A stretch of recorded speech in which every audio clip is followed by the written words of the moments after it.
구원받은 이후의 삶 두 번째 시간으로 하나님의 자녀들인 우리 그리스도인들이 어떻게 살아야 될지를 우리가 함께 같이 생각하면서 은혜를 나누는 그런 시간이 되기를 소망합니다. 여러분은 어떤 사람이십니까? 다른 사람을 격려하는 사람입니까? 한번 자기를 생각해 보세요. 물론 자기가 자기 모습을 잘 알기가 쉽지 않습니다. 이게 문제죠. 그러면 가까운 사람한테 한번 물어보세요. 오늘 집에 가셔서 나는 격려하는 사람이냐고, 아니면 비난하는 사람인가 한번 물어보시길 바랍니다. 여러분, 하나님은 말씀으로 천지를 창조하셨습니다. 그런데 이 사단은 말로 이 세상을 파괴해요. 아담과 하와를 말로 유혹해서 시험에 들게 했습니다. 이 말은 칼에 양날과 같아서 사람을 죽이기도 하고 살리기도 합니다. 여러분의 말 한마디가 정말 사랑하는 사람들을 살릴 수도 있고 죽일 수도 있다라는 사실을 우리는 기억해야 될 것입니다. 무심코 내뱉은 이 한마디가 가슴에 빗으로 꽂힐 수 있다는 거예요. 그래서 우리가 입술의 30초가 가슴에 30년이 된다라는 말 있지 않습니까? 하루 종일 집안 살림으로 수고한 아내에게 남편이 저녁에 와갖고 한다는 말이 하루 종일 뭐 했냐고. 그래서 내가 눈이 삐었지 이런 말하면 얼마나 마음에 상처가 되겠어요. 살림이 아니라 죽임이 되는 거예요. 가정을 위해 정말 수고하는 그 남편에게 월급이 얼마냐고, 뭐 하나 제대로 하는 게 있냐고, 이 인간이 그러면서 입맛까지 까다롭기는, 이러면은 정말 상처가 되는 겁니다. 여러분, 인꼬 부부가 안꼬가 돼가지고 앵꼬가 되는 게 다 말 때문에 그런 거예요. 원앙 부부가 원한과 앙심이 많은 부부로 이렇게 된 게 말 때문이라는 거예요. 정말 아이가 모처럼 처음으로 100점을 만져가지고 신나가지고 엄마 아빠 앞에 자랑하러 왔는데 이번만 잘해봐야 소용없어. 끝까지 잘해야지. 응? 이러면 아무리 보약 사주고 홍삼 먹여주고 해도 소용이 없어요. 진짜 보약은 귀로 먹는 보약이 진짜입니다. 격려. 정말 돈 안 드는 진짜 보약. 여러분 얼마나 애용하고 계십니까? 이 스프라울이라는 유명한 작가는 한 번의 비난을 회복하기 위해서 9번의 칭찬이 필요하다라는 말을 했습니다. 그래서 우리가 말하기 전에 항상 돌아봐야 됩니다. 깊이 생각해야 됩니다. 입이 있다고 해서 그냥 함부로 말하면 안 되고 입술에 파수꾼을 세워야 합니다. 여러분, 상처받은 사람이 상처 주는 말을 할까요? 안 할까요? 상처받은 사람이 상처 주는 말을 할까요? 안 할까요? 대답은 정반대입니다. 극과 극이에요. 참 아이러니인데 상처받은 사람들이 다른 사람에게 상처 주는 말을 안 합니다. 그런데 반대로 더 상처 주는 말을 하는 사람이 상처받은 사람이라는 거예요. 언뜻 이해가 안 되는데 자기가 이렇게 상처를 받았으면 상처를 안 줘야 되지 않겠습니까? 그런데 왜 더 큰 상처를 줄까? 그것은 자기 안에 그 상처가 해결되지 않았기 때문에, 자기 안에 그 내면의 상처가 더 큰 상처를 주게 되는 것입니다. 다른 예를 한번 들어보면은 어떤 사람이 막 유독 잘난 체 하는 게 거슬리는 사람이 있어요. 그 사람 안에는 사실은 자기도 잘난 체 하고 싶은 마음이 있는데, 그런데도 불구하고 나보다 더 잘난 체 하니까 참 그 꼴을 보기가 이게 안에서 불편한 거예요. 결국 이건 자신의 문제다. 우리가 지적하는 것은 주님의 말씀처럼 남의 티끌이지만 실상은 자기 안에는 더 큰 들보의 문제가 있다라는 것을 우리가 알아야 된다는 것입니다. 이 남에게 상처 주는 사람은 사실은 그 사람의 티끌 때문이라기보다는 내 안에 들보가 더 큰 문제다라는 것을 우리는 알아야 될 것입니다.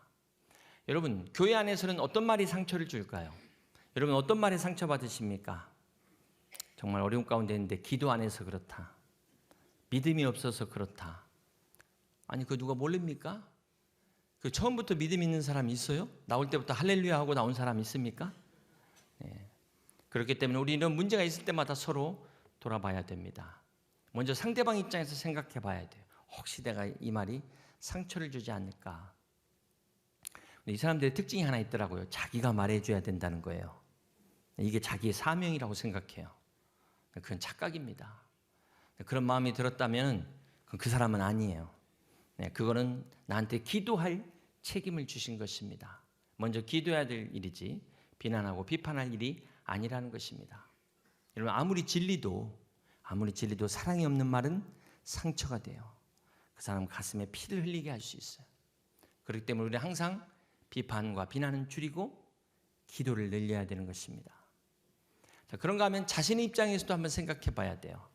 상처받은 사람 입장에서도 한번 생각해 보세요.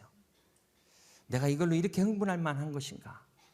과연 하나님의 영광이 땅에 떨어졌을 때는 내가 얼마나 상처받았는가? 하나님 영광이 가렸을 때 내가 얼마나 괴로워했는가? 그때는 아무런 무감각 그래놓고는 내 개인의 자존심 상한 것에 분노하고 있다면 참 그것은 어떻게 해석할 수 있을까요? 자신의 영광을 하나님의 영광보다도 더 중요하게 여기니까 이런 현상이 생기는 거 아닙니까? 네. 다윗이 왜 훌륭했어요? 다윗이 왜 하나님께 인정을 받았습니까? 블레셋 군대 골리앗으로부터 하나님의 영광이 땅에 떨어지는 것을 보고 참지를 못했어요. 그러니까 하나님이 다윗을 높이시잖아요. 상처받은 여러분, 상처로 괴로워하는 여러분, 지금 여러분이 받는 상처가 나에게 상처를 준 그 사람의 문제가 아니라 여러분 자신의 문제일 수 있다. 관점을 바꾸세요. 어쨌거나 중요한 사실은 어떤 상처도 스타가 될 수 있다. 내 안에 상처가 별이 될 수 있어요. 별이. 상처는 아프지만 참 고통스러운 것이에요. 그러나 이 상처가 향기로운 인생을 만듭니다. 여러분 꽃도 상처가 나면 향기가 더 난다는 거 아십니까?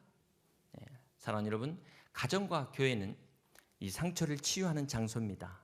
그런데 가정과 교회에서 상처를 더 주면은 이게 어떻게 되겠어요? 병원이 치료하는 곳이 돼야 되는데 병원 가고 더 병을 얻어오면 얼마나 이런 억울한 일이 또 있겠습니까? 오늘 여러분의 가정은, 우리 교회는 우리 여러분의 상처, 우리 모든 성도들의 상처를 치유하는 그런 복된 교회 될 수 있기를 주님의 이름으로 소망합니다. 우리가 기억해야 될 것이 이 격려와 칭찬은 다릅니다. 칭찬은 잘했을 때 하는 거예요. 성공했을 때 하는 것이지 실패했을 때 칭찬하면 오해받습니다. 이 사람이 지금 누구 지금 억장 무너지게 하는가. 격려는 그런데 잘못했을 때 하는 게 격려예요. 자, 칭찬은 결과에 초점을 맞추는데 격려는 노력에 초점을 맞춥니다. 그래서 칭찬은 자주 하면 부작용이 생겨요. 문제가 발생할 수 있습니다. 그러나 격려는 아무리 해도 부작용이 없습니다. 그래서 칭찬은 적당히, 격려는 열심히 해야 되는 것입니다. 그리고 칭찬하는 게 사실 쉽지 않아요. 칭찬하려면 뭔가 찾아내야 돼. 좀 잘하고 있는 것 찾아내야 돼. 그런데 격려는 얼마든지 할 수 있어요. 칭찬보다 쉽습니다. 그런데도 이 격려가 잘 안 되는 이유가 뭘까요? 격려보다도 비난이 먼저 되는 이유가 뭘까요? 우리가 좀 알아야 될 것이 우리 안에 죄성이 격려하지 못하게 합니다. 칭찬하지 못하게 합니다. 그래서 이 격려를 좀 하려고 해도 안 되는 거예요. 내가 격려해야지. 오늘 말씀에 은혜 받았으니까 이제 오늘부터 격려한다. 이래놓고 당장 내일 가서 격려를 시작해서 비난으로 끝나는 게 오늘 우리의 모습이라는 거예요. 잘 보면 어려서 성장 과정에서 엄격한 부모 밑에 자라서 격려를 받지 못한 사람들은 격려를 잘 못합니다. 하려고 해도 잘 안 돼요. 쉽지 않습니다. 이 습관 바꾸려면 한참 고생해야 됩니다. 노력해야 됩니다. 자라는 과정에서 사랑을 못 받고 격려를 받지 못한 사람들은 자존감이 낮게 돼 있어요. 그래서 이 열등감을 가진 사람들은 절대 다른 사람을 격려하지 못합니다. 여러분, 우리가 흔히 이 착각하는 것 중에 하나가 거룩함이에요. 이 거룩함. 교회는 거룩함을 향하여 거룩함을 가지고 하나님 앞에 나가야 됩니다. 그런데 이 잘못하면 유대인들처럼 되는 거예요. 유대인들은 너무나 거룩했어요. 우리가 하나님의 거룩함으로 자기들은 특별하다. 이 선민 사상으로 그들의 거룩함이 착각으로 바뀌니까 어떻게 됩니까? 담을 높이 싸고 다른 사람들을 거부해서 용납하지 않고 자기들만 선택받았다고 이렇게 다른 사람을 거부했다는 것입니다. 여러분, 미국 교회 안에는 사실 아직도 인종차별이 남아 있습니다. 그 흔적이 이 남쪽에 가보면 백인들만 예배드리는 교회 있고 흑인들만 예배드리는 교회가 아직도 있어요. 따로 예배드립니다. 예전에 한 번쯤 여러분 들어보셨겠지만 백인교회 흑인이 갔다가 문전박대 당했어요. 밖에서 울면서 그렇게 서 있는데 누가 와서 왜 우냐고 묻는 거예요. 예배에 들어가지 못해서. 그래서 운다고 하니까 나도 예배 들어가지 못하고 있다. 자세히 얼굴을 보니까 그분이 예수님이셨어요. 주님이었습니다. 여러분, 교회 안에 인종차별? 있을 수 없는 일이죠. 지구 반대편에 전혀 다른 문화와 민족도 품고 선교해야 될 교회가 인종차별? 말이 안 되는 것입니다. 자, 그런데 우리 안에 이런 모습 없습니까? 우리 안에 나 저 사람하고 예배드리기 싫어. 그 인종차별 아니에요? 나 저 약물이 가기 싫어. 나는 저 교구하고 저 교구에 가는 거 싫어. 여러분 이거 인종차별 아닙니까? 네. 인종차별하고 뭐가 다른가요? 아니 인종차별을 피부의 색깔로 사람을 차별하는 것도 나쁘지만 똑같은 피부 색깔을 차별하는 것은 인종차별보다 더 나쁜 거 아닙니까? 지금 더 나쁜 짓 하고 있으면서 다른 사람 자기 들보 안에 갖고 있으면서 티끌을 책망하는 거 보세요. 이게 지금 남의 모습입니까? 우리 안에서 이런 일이 벌어지고 있어요. 우리 안에서. 여러분 진정한 거룩은 구별됨입니다. 이 구별됨이 뭐예요? 유대인들처럼 자신의 의로 구별된 교만함이 아니라 하나님의 의로 구별된 은혜라는 거예요. 이 은혜로 이 구별된 거룩은 절대적으로 서로 용납할 수밖에 없어요. 담을 쌓을 수가 없는 것입니다. 자신의 연약함을 알기에 서로 의지할 수밖에 없는 거예요. 그래서 정말 거룩한 사람들은 담을 쌓는 자가 아니라 담을 허무는 자들입니다. 오늘 여러분 어떤 사람입니까? 여러분 주변에 담을 쌓고 있어요? 우리끼리만, 내가 좋아하는 사람끼리만 그러고 있지 않습니까? 진정한 거룩은 담을 허무는 것입니다. 사랑하는 여러분, 격려는 받는 자와 하는 자가 함께 유익을 나눠요. 우리가 정말 다른 사람을 격려하면은 결국은 그게 돌고 돌아서 나한테 돌아온다는 겁니다. 격려를 하는 사람만, 받는 사람만 유익한 것이 아니라 모든 사람이 다 유익하다. 결론적으로 격려는 함께 승리하는 승리자를 만든다는 것입니다. 사실 젊은 사람들이나 연세가 많으신 분이나 우리는 그 첫 해를 사는 겁니다. 물론 많이 사신 분들은 그 경륜이 있어서 더 잘 사시겠지만 2016년도 다 우리는 2016년 다 새로운 삶을 이렇게 살아서 오늘 여기에 있다는 것 하나만으로도 여러분 잘 사신 거예요. 너무 낙심하지 마시고 오늘 여러분 위로를 받으시고 여러분이 격려자 되시길 축복합니다. 한번 여러분 자신에게 격려하세요. 괜찮아, 잘했어. 이 정도면 잘한 거야. 한번 쓰다듬어 주세요. 지금 막 엔돌핀이 팍팍 나오고 있습니다. 다이돌핀 나오고 있습니다. 한 번만 더 하시면 NK세포 1000배 늘었습니다. 사랑하는 여러분, 교회는 예수님의 몸을 이루어가는 신앙 공동체입니다. 서로 돌아보아 격려하는 공동체예요. 교회에서 격려를 통해서 세상에 받은 상처를 치료하셔야 됩니다. 오늘 이 충전하고 가셔야 일주일 동안 방전이 안 되고 우리가 승리할 수 있어요. 우리가 충전하고 나가야 누가 나가자마자 옆에서 막 확 열받게 하는 순간에도 이 고래의 토사물, 이 쓴물을 용현양으로 바꾸는 이 성령의 능력으로 말미암아 그런 능력이 바로 우리가 성령 충만함 받을 때 가능한 것입니다. 누가 상처를 줘도 소화시킬 수 있는 그런 여러분 되실 수 있기를 바랍니다. 그러기 위해서 우리가 하나님의 격려를 받아야 돼. 오늘 격려를 받고 가셔야만 우리가 거친 풍파와 날 향해 와도 주와 함께 날아오르리 독수리 날개치며 올라가는 그런 믿음의 성도 되실 줄 믿습니다. 이래서 우리가 교회가 필요한 거예요. 이래서 교회가 이래서 우리가 약물이가 필요한 겁니다. 이래서 우리가 서로가 필요한 겁니다. 혼자는 할 수 없어요. 그렇다면 우리가 구체적으로 무엇을 격려해야 될까요? 오늘 25절 말씀 다시 한번 봅니다. 모이기를 패하는 어떤 사람들의 습관과 같이 하지 말고 오직 권하여 그날이 가까움을 볼수록 더욱 그리하자. 자, 이 말씀을 보면 2000년 전에도 모이기를 싫어하는 사람이 있었다. 뭘 모여요, 그냥 대충 하지. 마태복음 22장에 보면 혼인잔치에 처음을 받습니다. 그런데 5절에 보면 바빠요. 나는 지금 밭에 가서 밭매야 되고 논밭으로 가고 장가 가고 시집 가야 되고 자기 사업 바빠서 그때 못 온 사람이 있어요. 근데 지금도 마찬가지예요. 바빠서 시간이 없어 핑계를 대는데 오늘 말씀해 보니까 뭐라고 말했어요? 모이기를 패하는 어떤 사람들의 무엇과 같이? 습관과 같이. 이게 습관이 돼버려요. 한 번 피하고 두 번 피하고 습관이 돼버렸어요. 오늘 여러분은 어떤 습관을 따라가십니까? 모이기를 패하는 사람들의 습관을 따르지는 않습니까? 그런 사람이 여기 계실 리가 없죠, 사실은. 참 안타까운 것은 들어야 될 사람은 안 듣고 듣는 분만 맨날 들으시는데 여러분 시험에 빠진 사람에게 볼 수 있는 첫 번째 현상은 보이지 않아요. 어느 날부터 갑자기 보이지 않습니다. 그리고 모이라고 하면 모이질 않아요. 예배의 자리는 물론 이 교회 안의 모임을 소홀히 합니다. 그래서 우리가 하나님 관계에 문제가 있는 사람은 어디에서 나타나냐면 안 보여요. 모이면 잘 나오지 않습니다. 자, 이게 내 영적 지금 전선에 문제가 생겼다. 하나님과의 관계에 이상 신호가 발생했다. 신호가 딱 빨간불이 들어온 거예요. 여러분 이 신호를 무시하면 안 됩니다. 신호 무시하고 막 빨간불인데 계속 달리면 대형 사고 나요. 대형 사고. 나중에 누구처럼 내가 이러려고 교회 다녔나 이런 자괴감이 들 수도 있어요. 그렇게 안 되려면 우리가 예배에 열심히 목숨을 걸고 예배를 사수하셔야 돼요. 영적 건강을 지키는 방법은 예배에 빠지지 않는 것입니다. 하나님과의 관계를 유지하는 것입니다. 말씀의 공급을 받는 것입니다. 영적 건강을 유지하는 방법도 마찬가지예요. 모이기에 힘쓰셔야 돼요. 예배에 주의 성수를 위해서 최선을 다하셔야 돼요. 사실 오늘 24절에 서로 돌아보아 사랑과 선행을 격려한 이 결과가 25절에 어떻게 나타납니까? 모이기에 힘쓰는 것으로 나타나고 있다는 것을 아셔야 됩니다.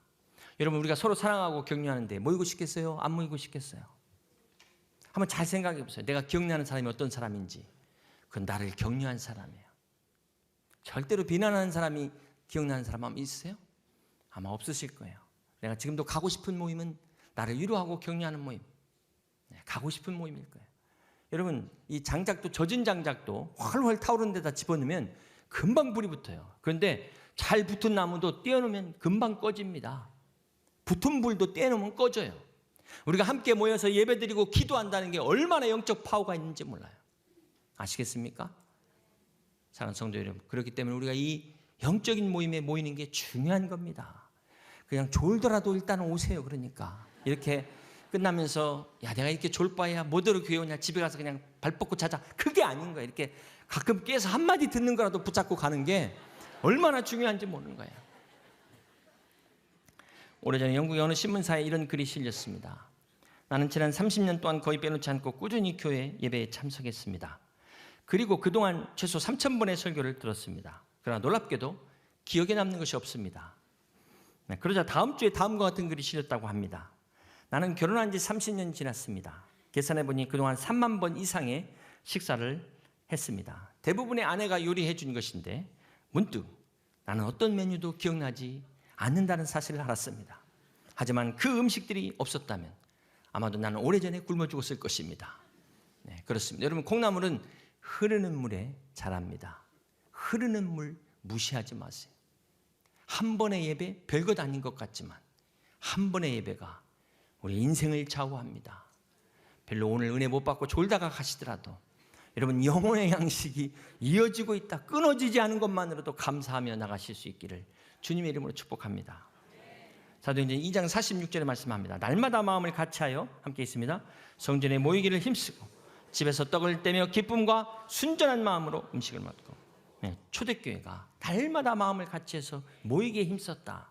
그러니까 어떤 결과가 나타났습니까? 47절을 다시 보면 하나님을 찬미하며 또 온 백성에게 칭송을 받으니 함께 있습니다.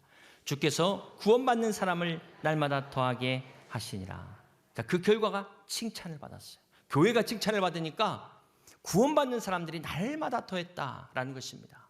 여러분 우리가 은혜 받으면 어떻게 변화되는지 아세요?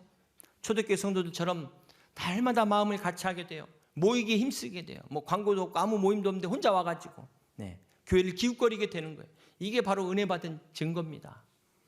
연애한 사람은 어제 만났는데 또 만나. 실컷 전화하고 또 보자 하고.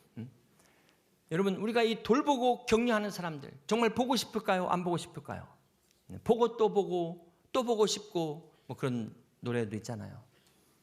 시편 기자는 84편 10절에 이렇게 고백합니다. 주의 궁전에서 한 날이 다른 곳에서 첫날보다 나은즉 악인의 장막에 사는 것보다 내 하나님 성전 문지기로 있는 것이 좋사오니. 악인의 궁궐에 거하는 것보다 하나님 성전의 문지기가 이렇게 문지기라도 좋사오니. 이게 바로 은혜 받은 사람의 심정입니다. 은혜 받은 사람이 고백이 이런 고백이에요. 교회가 참 사랑스러워지고 교회 오는 것이 너무나 기쁘고 경험해 본 사람만 아는 거예요. 경험해 본 사람. 억지로 지금 꼬다놓은 보릿자루로 앉아있는 게 아니라 이렇게 올 수 있는 것이 너무나 감사해서. 이게 은혜 받은 사람의 심령입니다. 구원받은 성도 여러분, 예배 모이기를 힘쓰십시오. 이것이 주님을 향한 사랑의 증표입니다. 사랑하는 여러분, 시대는 변해도 하나님의 진리의 말씀은 변하지 않습니다.